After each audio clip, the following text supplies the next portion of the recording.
Assalamualaikum warahmatullahi wabarakatuh. Perkenalkan, nama saya Silvio Meiroh dari Prodi S1 Manajemen semester 1 angkatan tahun 2024 Universitas Harimulya Banjarmasin.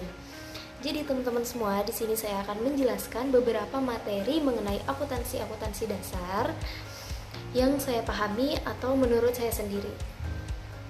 Jadi di sini saya akan menjelaskan beberapa poin-poin yang akan saya bahas mengenai materi akuntansi dasar yang awal-awal untuk kita pahami. Ada apa itu akuntansi, jenis perusahaan, persamaan dasar akuntansi, rumus persamaan dasar akuntansi, rekening dan akun, siklus akuntansi, bentuk siklus akuntansi, serta yang terakhir adalah penutup. Jadi teman-teman, akuntansi itu merupakan pencatatan, penggolongan, pelaporan hingga pengelolaan dari awal periode hingga akhir periode, proses transaksi menjadi informasi keuangan yang sebenarnya. Itu pun merupakan tujuan dari akuntansi, yang dimana kita mencatat beberapa transaksi, kemudian kita golongkan. Setelah kita golongkan, kita kelola. Setelah kita kelola, kemudian kita laporkan menjadi informasi keuangan suatu entitas atau perusahaan keuangan yang sebenarnya. Dan apa sih manfaat akuntansi itu? Yaitu tadi, manfaat akuntansi agar kita tahu bagaimana cara proses pencatatan, penggolongan, pelaporan hingga pengelolaan suatu transaksi perusahaan atau entitas dari awal periode hingga akhir periode. Kita menjadi tahu bagaimana caranya dan langkah-langkahnya. Jadi, dalam akuntansi ada 3 jenis perusahaan. Yang pertama ada perusahaan jasa, dan yang kedua ada perusahaan dagang, dan yang ketiga ada perusahaan manufaktur. Yang dimana perusahaan jasa ini merupakan kita memberikan jasa, atau perusahaan kita ini memberikan jasa kepada orang lain atau kepada konsumen. Yang kedua perusahaan dagang, yang dimana kita menjual barang yang udah jadi itu kepada konsumen. Dan yang ketiga ada perusahaan manufaktur, yang dimana kita membuat barang mentah menjadi barang jadi atau barang siap produksi kepada konsumen. Ini merupakan persamaan dasar akuntansi, yaitu ada aset atau harta yang merupakan sumber daya yang dimiliki oleh perusahaan, dan aset sendiri terbagi menjadi 3, yaitu aset lancar, aset tidak lancar, dan aset tidak berwujud. Dan yang kedua ada liabilities atau hutang, yang merupakan kewajiban yang harus dibayar oleh pihak perusahaan atau kita kepada pihak lain, atau itu merupakan hak kreditur yang harus dibayar. Nah, hutang sendiri atau liabilities ini ada 2, yaitu hutang jangka pendek dan hutang jangka panjang. Nah, yang terakhir ada equity atau modal, yang merupakan hak milik perusahaan. Kemudian selanjutnya ada rumus persamaan dasar akuntansi, yaitu aset sama dengan liabilities ditambah equity atau harta sama dengan hutang ditambah modal. Yang dimana aset itu akun awalnya ada di debit, yang berarti dia bertambah di debit dan dia berkurang di kredit. Kemudian hutang dan modal ini sama-sama akun awalnya berada di kredit, yang artinya dia bertambah di kredit, kemudian dia berkurang berada di debit. Pembahasan selanjutnya yaitu ada rekening. Rekening yaitu alat untuk mencatat transaksi keuangan suatu perusahaan yang berhubungan dengan harta, hutang, modal, pendapatan, dan biaya. Rekening terbagi menjadi 2, yaitu real dan nominal. Rekening real pada akhir periode itu akan dicatat pada neraca atau laporan posisi keuangan, dan rekening nominal ini pada akhir periode nanti akan dicatat di laporan laba rugi. Perhatikan pada tabel sebelah kiri ada harta, hutang, plus modal. Ini merupakan akun-akun real atau komponen real, dan pendapatan, biaya pada posisi sebelah kanan tabel. Ini merupakan rekening nominal atau akun-akun nominal. Next pembahasan ada siklus akuntansi. Siklus akuntansi merupakan proses dari awal pengerjaan hingga akhir, atau langkah-langkah awal hingga akhir membuat laporan keuangan di akuntansi. Nah, yang pertama kita akan melakukan transaksi. Setelah itu kita akan melakukan jurnal umum. Setelah jurnal umum ke buku besar atau posting. Setelah itu kita masuk ke neraca. Setelah neraca saldo, masuk ke jurnal penyesuaian. Setelah jurnal penyesuaian ada neraca lajur. Setelah neraca lajur ada laporan keuangan. Setelah laporan keuangan kemudian jurnal penutup, kemudian neraca saldo setelah penutup, dan yang terakhir yaitu jurnal pembalik. Setelah jurnal pembalik, balik lagi ke periode awal, yaitu ke transaksi. Kita masuk pada pembahasan siklus akuntansi yang pertama, yaitu ada bukti transaksi atau transaksi yang merupakan identifikasi dan analisis. Nah, di sini maksudnya kita adalah mengidentifikasi dan menganalisis transaksi-transaksi yang ada. Di sini juga saya menyantumkan ada beberapa jenis bukti transaksi, yaitu seperti faktur, nota debit dan kredit, ada cek dan memo. Tapi nanti memo ini akan terpisah, yaitu dia dicatat di jurnal penyesuaian. Di sini saya hanya menyantumkan jenis bukti transaksinya saja. Dan di situ ada tanggal 1 Januari 2024 dibeli perlengkapan toko sebesar 200.000 secara tunai. Dan ini merupakan contoh dari bukti transaksi. Selanjutnya ada siklus akuntansi yang kedua, yaitu jurnal umum. Jadi setelah kita mengidentifikasi dan menganalisis bukti transaksi, kita akan mencatat ke jurnal umum.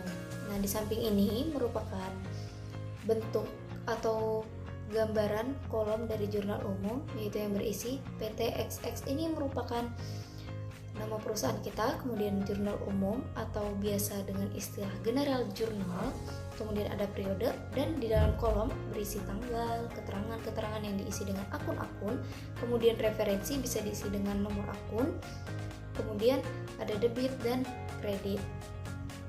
Siklus akuntansi yang selanjutnya yaitu ada buku besar. Setelah kita mencatat ke jurnal umum, kemudian kita posting lagi ke buku besar, yaitu kita menggolongkan atau pengelompokan dari akun-akun yang udah kita catat di jurnal umum tadi. Jadi di sini merupakan kolom dari buku besar, yaitu kita memisahkan antara akun-akunnya atau kita mengelompokkan per akun-akun. Contoh saja ada akun kas, dan nanti ada akun modal lagi, ada akun perlengkapan, akun peralatan. Itu kita kelompokkan menjadi satu per akun-akun. Kas-kas, peralatan-peralatan, kemudian ada perlengkapan-perlengkapan dan lain sebagainya. Dan masih banyak lagi akun-akun yang lain. Siklus akuntansi selanjutnya yaitu ada neraca saldo, yang berarti rekapitulasi. Apa itu? Ini artinya setelah kita posting dari buku besar tadi, kemudian kita rekap di neraca saldo. Apanya yang direkap? Yaitu akun dan saldo akhirnya di buku besar. Misal, kita masukkan akun kas, kemudian jumlah yang di buku besar tadi atau saldo akhir di buku besarnya merupakan 5 juta. Kemudian kita hanya memasukkan kas dan saldo akhirnya yaitu 5 juta di posisi kolom debit. Nah, begitupun selanjutnya atau akun-akun yang lainnya.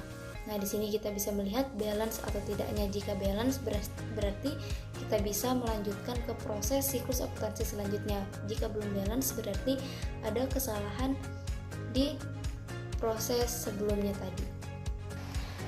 Siklus akuntansi selanjutnya yaitu ada jurnal penyesuaian, yang dimana kita menyesuaikan akun dan nominal.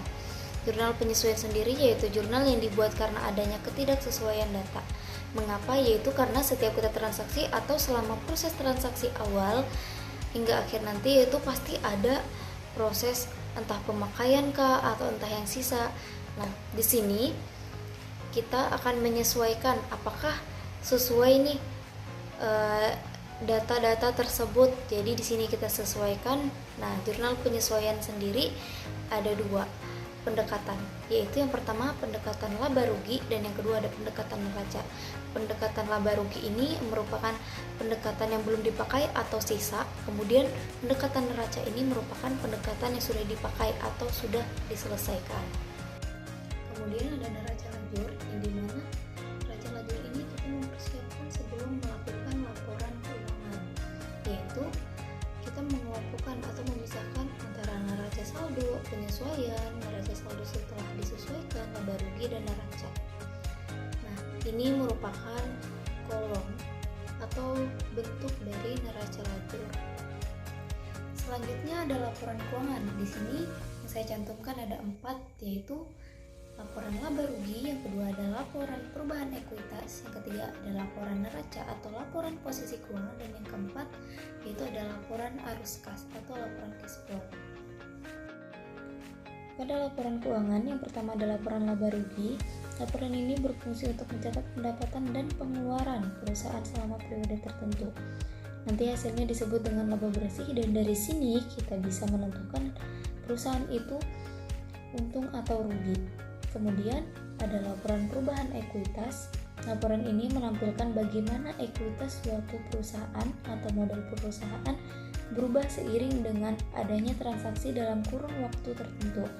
Penentunya dari modal awal ditambah dengan laba bersih lalu ditambah freeport. Nah, berikut merupakan contoh-contoh atau bentuk tabel dari laporan laba rugi dan laporan perubahan modal atau laporan perubahan ekuitas. Nah, laporan keuangan yang ketiga yaitu adalah laporan arus kas. Seperti namanya, laporan ini menggambarkan bagaimana suatu perusahaan mengelola kas masuk dan keluar dalam periode tertentu. Jadi, tujuannya untuk paham perputaran keuangan yang terjadi. Nah, maksud di sini adalah kita menjadi tahu dalam perusahaan itu selama proses transaksi, kita menjadi tahu kas itu keluarnya kemana saja dan kas itu masuknya dari mana saja. Intinya kita tuh tahu alurnya ini dapat dari mana dan ini kemana, begitu. Nah, di laporan arus kas ini ada 3 komponen, yaitu ada operating, yang kedua ada investing, dan yang ketiga ada financing. Yang terakhir laporan keuangan yaitu ada laporan posisi keuangan, yang dimana isinya merupakan akun real, yaitu ada harta, modal, dan hutang atau harta, hutang ditambah modal. Laporan keuangan untuk menampilkan aset atau aktiva, apa yang dimiliki, lancar atau tetap, kewajiban atau liabilitas atau hutang, dan ekuitas atau modal. Jumlah aktiva dan pasiva atau jumlah aset atau hutang ditambah modal harus sama-sama balance. Nah, berikut ini merupakan contoh atau bentuk tabel dari neraca atau laporan posisi keuangan. Mungkin itu saja pemaparan materi yang dapat saya sampaikan.